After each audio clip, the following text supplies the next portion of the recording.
1절부터 12절 말씀 제가 한 절 읽고 여러분들 읽겠습니다. 예수께서 무리를 보시고 산에 올라 앉으시니 제자들이 나온지라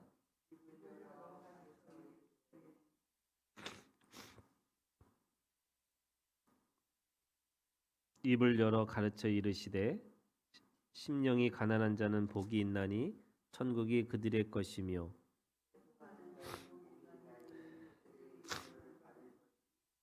온유한 자는 복이 있나니 그들이 땅을 기업으로 받을 것이며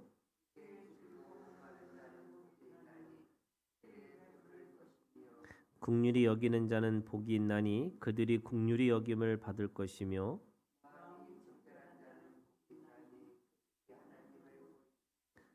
화평하게 하는 자는 복이 있나니 그들이 하나님의 아들이라 일컬음을 받을 것이며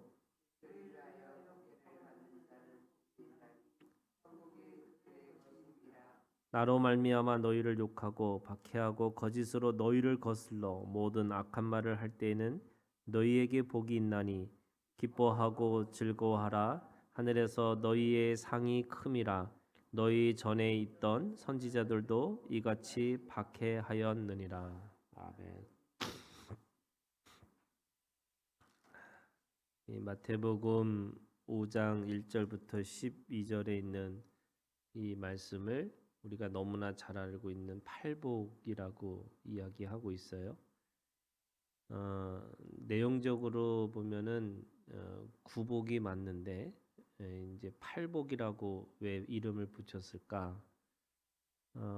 마지막 11절, 12절의 이 복은 이 앞에 있는 복은 다 3인칭으로 되어 있는 건데 11절과 12절은 2인칭으로 되어 있어요.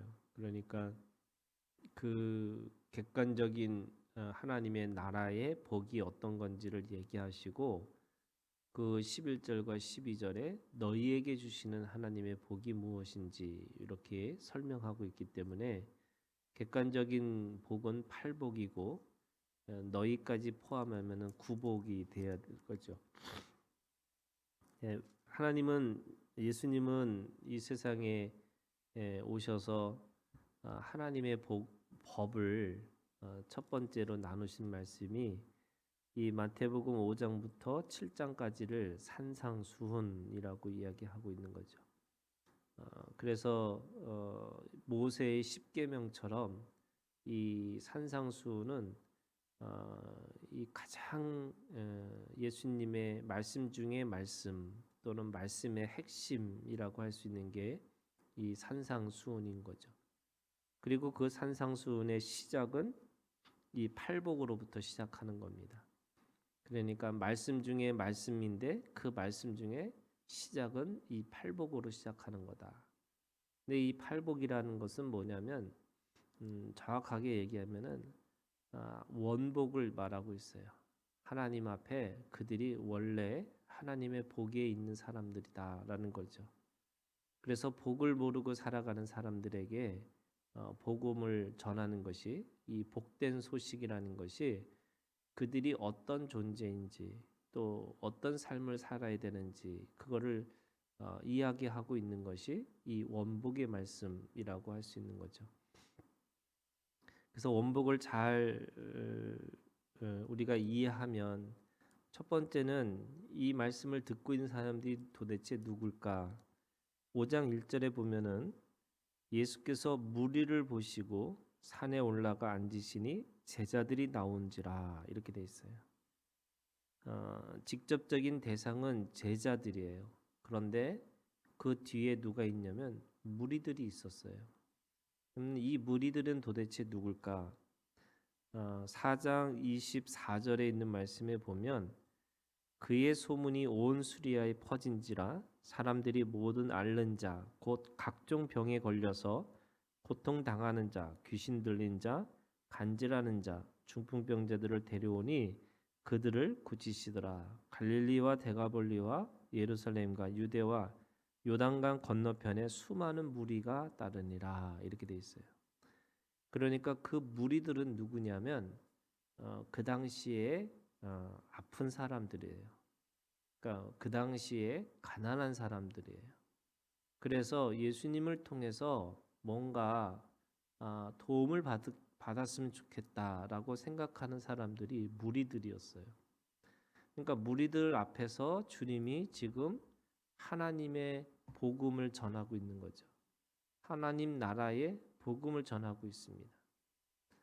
그들은 그 당시에도 똑같이 지금도 마찬가지겠죠.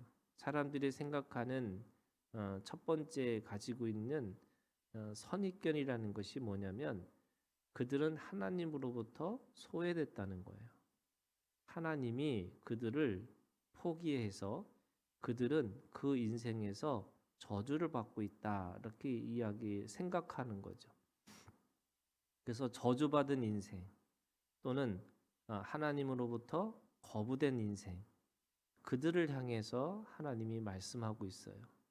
특별히 5장 3절에 있는 말씀에 심령이 가난한 자는 복이 있나니 천국이 그들의 것이며 라고 하는 이 첫 번째의 선언과 마지막에 10절에 있는 말씀에 보면 의를 위하여 박해를 받는 자는 복이 있나니 천국이 그들의 것임이라 라고 했어요. 똑같죠. 첫 번째와 여덟 번째 복이 똑같이 천국이 그들의 것입니다. 이렇게 얘기하고 있습니다. 그런데 이 첫 번째와 여덟 번째는요. 현재형으로 돼 있어요. 무슨 말이냐면 그들이 앞으로 그렇게 천국을 받을 것이다 라고 하는 게 아닌 거예요. 이미 하나님께서 그들에게 천국을 주시고 있다는 거예요. 그게 현재형이에요. 다시 말해서 우리는 천국을 뭔가 노력하고 열심히 해야지만 천국을 소유할 수 있다라고 생각하는데 지금 예수님이 우리에게 주시는 복음은 이미 그들에게 하나님의 나라와 하나님의 것을 이미 소유하고 있는 존재라고 이야기하고 있는 거죠. 그것이 원복이라고 이야기하고 있는 겁니다. 그래서 그 당시에 사람들에게 부자만 또는 건강한 사람만 하나님 앞에 복받은 사람이라고 이해하고 또 그렇게 생각하고 있었던 그들. 그래서 그들은 하나님하고 멀어져 있는 그래서 하나님을 뭔가 내가 노력해야지만 뭔가 얻을 수 있을 거라고 생각하는 그들에게 주님은 오셔서 너희들이 하나님의 나라의 주인이다 이렇게 이야기하고 있는 겁니다. 그래서 그 자체가 이미 하나님 앞에 복을 받은 사람이라는 건데 이게 신앙이 아니고 종교가 돼버리니까 뭔가 또 노력하는 걸로 생각하는 거죠. 그래서 심령이 가난해야지만 뭔가 내가 하나님으로부터 천국을 소유할 수 있는 것이 아닐까? 내가 의를 위하여 박해를 받아야지만 내가 하나님의 이 나라의 주인이 될 수 있는 것이 아닌가라고 생각하게 만드는 거예요. 그래서 마음을 계속 비는 연습을 하게 하고 뭔가 의를 위해서 박해를 받아야 된다라고 사람들로 생각하게 만드는 거죠. 그런데 사실은 이렇게 얘기하는 거죠.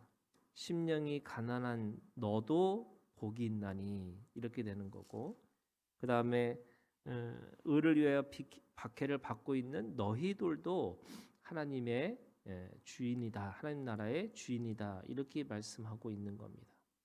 이 말씀을 듣는 이 청종, 다시 말해서 무리들은 예수님의 말씀을 들을 때마다 놀랐고 이것이 너무나 복된 소식이기 때문에 그 말씀으로 인해서 기뻐하고 즐거워하는 거죠. 이게 지금 우리가 가지고 있는 하나님으로부터 이 원복을 이해하지 않으면 절대로 우리는 하나님의 나라로 살 수가 없는 겁니다.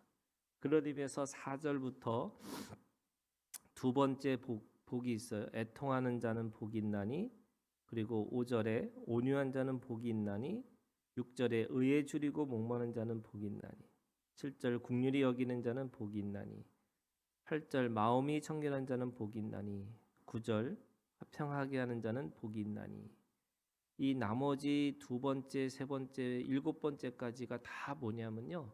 미래적인 거예요. 다시 말해서 뭐냐? 하나님으로부터 이미 받은 이 원복을 깨닫는 사람들, 그 천국의 주인이라는 것을 깨닫는 사람들에게는 이 두 번째부터 일곱 번째까지 이 복이 자신의 것이 될 수 있을 거라는 거예요.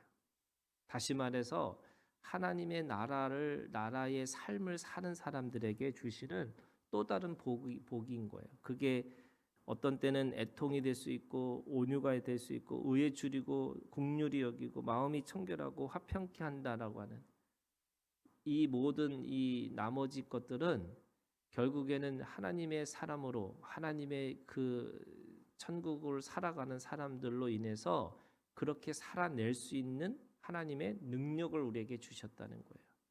그래서 애통해요. 그런데 그 애통함이 우리의 삶에 대한 애통함이 아니라 뭔가 하나님의 의와 하나님의 진리를 향한 내 애통함이 있는 거고, 온유해요. 왜 온유하냐면 하나님의 사랑을 받은 사람이 결국 다 자신의 힘을 쓰지 않기 때문에 온유할 수밖에 없는 거고, 그리고 의에 줄이고 목마를 수밖에 없는 거고, 긍휼히 여기고 뭔가를 내가 하나님 앞에 늘 청결한 삶으로 살아낼 수 있는 힘이 생기는 거고, 그리고 화평케 하는 능력이 우리 가운데 있다라고 말씀하고 있는 겁니다.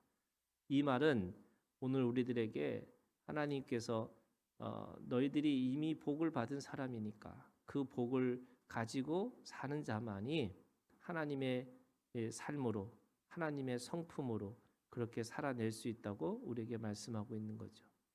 그래서 마지막에 이 11절에 지금 이 모든 이 다 3인칭으로 썼던 이 객관적인 이 사실들을 너희가 받으라는 거예요.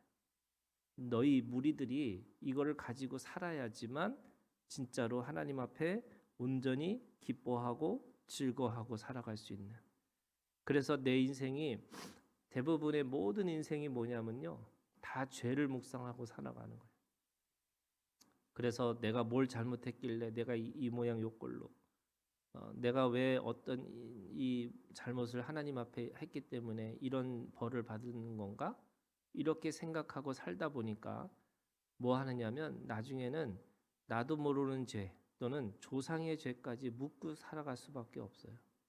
그래서 계속 뭐 하느냐? 자꾸 돌아보는 거예요. 뒤돌아보고 또 돌아보고 또 돌아보고.